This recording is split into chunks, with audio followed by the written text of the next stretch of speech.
আসসালামু আলাইকুম everyone, welcome back to Nusrat Samira's kitchen. আজকের রেসিপিতে আমি আপনাদের সাথে শেয়ার করব তেলের পিঠা বা পোয়া পিঠা যাই বলুন।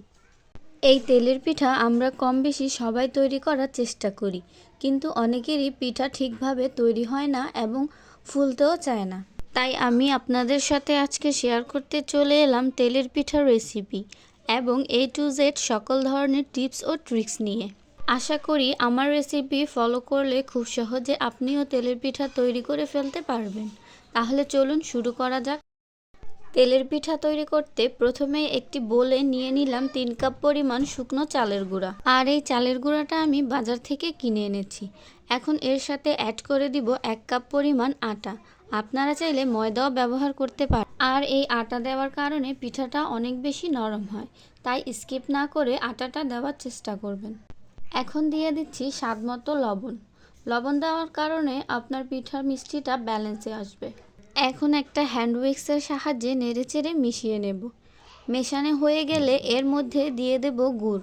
এখানে আমি 1.5 কাপ পরিমাণ গুড় ব্যবহার করেছি।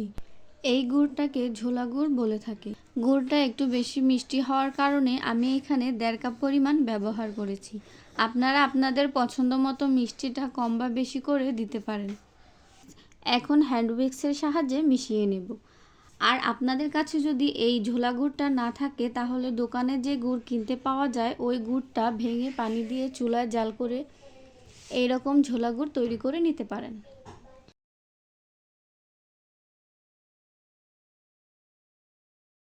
এখন এইখানে দিয়ে দেব হালকা কুসুম গরম পানি।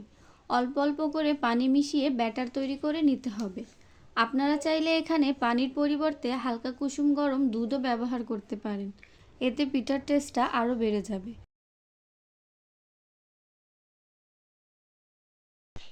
এই রকম পর্যায়ে আসলে এখন হাতের সাহায্যে এই ব্যাটারটাকে ভালোভাবে 4 থেকে 5 মিনিট মেখে নিতে হবে। এইটা স্কিপ করা যাবে না, তাই কষ্ট হলেও হাত দিয়ে ভালোভাবে ডলে ডলে মেখে নিতে হবে। আর পানির পরিমাণটা আপনারা একটু বুঝে দিবেন, কারণ চালের গুঁড়া অনুযায়ী পানি কম বা বেশি লাগতে পারে। তারপরও বলে দিচ্ছি, আমার এখানে 2 কাপ পরিমাণ পানি লেগেছে। আমার আজকের এই ভিডিওটা যদি আপনাদের ভালো লেগে থাকে, তাহলে লাইক, কমেন্ট, শেয়ার করে পাশে থাকবেন। ব্যাটারটা ভালোভাবে মাখানো হয়ে গেছে। দেখতেই পাচ্ছেন ব্যাটারটা কতটা পারফেক্টভাবে তৈরি হয়ে গেছে। বেশি ঘনও না, আবার বেশি পাতলাও না, একদম মিডিয়াম পর্যায়ে আছে। আমি আবারও বলছি, চালের গুঁড়া হিসেবে পানিটা একটু বুঝে দেওয়ার চেষ্টা করবেন। এখন এই ব্যাটারটা রেস্টে রেখে দেব 1 ঘন্টার জন্য। ঢাকনা দিয়ে ঢেকে রেখে দেব এক সাইডে। ফিরে আসলাম 1 ঘন্টা পর। দেখুন বন্ধুরা, ব্যাটারটা কত সুন্দর পারফেক্টভাবে সেট হয়ে গেছে। আমি এখানে 1 ঘন্টার জন্য রেস্টে রেখেছি। আপনারা চাইলে 2 থেকে 2.5 ঘন্টাও রেস্টে রাখতে পারেন। এখন এইখানে দিয়ে দেব হাফ কাপ মতো নারকেল কুচি। আপনারা চাইলে কোরানো বা বাজারে যে শুকনো নারকেলগুলো পাওয়া যায় সেটাও ব্যবহার করতে পারেন, আবার চাইলে নাও ব্যবহার করতে পারেন। নারকেল ব্যাটারের সাথে মেশানো হয়ে গেলে এখন চলে যাব পিঠাগুলো ভাজার জন্য। পিঠা ভাজার জন্য এখানে নিয়ে নেব লোহার একটা ছোট্ট গোল করে কড়াই। আপনারা চাইলে ফ্রাই প্যানও ব্যবহার করতে পারেন, কিন্তু লোহার কড়াই ব্যবহার করলে পিঠার শেপ যেমন সুন্দর গোল হবে, তেমনি অল্প তেলেও পিঠা ভাজা হয়ে যাবে। তাই আমি সবসময় লোহার কড়াইটাই ব্যবহার করি। এখন তেলটা পর্যাপ্ত পরিমাণে গরম হয়েছে কিনা বোঝার জন্য আঙুলে একটু ব্যাটার নিয়ে তেলে ছেড়ে দিব। যদি একটু সময় নিয়ে ব্যাটারটা উঠে আসে, তাহলে তেল রেডি হয়ে গেছে পিঠা ভাজার জন্য। এখন চামচের সাহায্যে অল্প অল্প করে ব্যাটারগুলো ঢেলে পিঠা আকৃতি করে ভেজে নিব। তেলে ব্যাটার দেওয়ার কিছুক্ষণের মধ্যেই আপনার পিঠাটা ফুলে উপরে চলে আসবে। তারপর এপিঠ ও ওপিঠ উল্টে পাল্টে ভালো করে ভেজে নেবেন।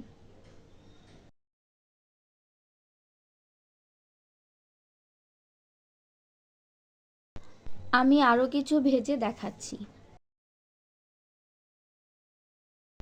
দেখুন মাশাল্লাহ করে পিঠাগুলো কতটা ফুলকোভাবে তৈরি হয়ে যাচ্ছে।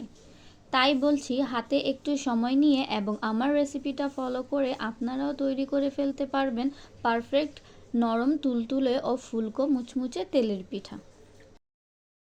আমার এই ভিডিওটা যদি আপনাদের ভালো লেগে থাকে তাহলে লাইক কমেন্ট শেয়ার করে পাশে থাকবেন। তাহলে আজকের মতো এইখানেই বিদায় নিচ্ছি। অন্য কোনো দিন দেখা হবে অন্য কোনো নতুন রেসিপি নিয়ে। আল্লাহ হাফেজ।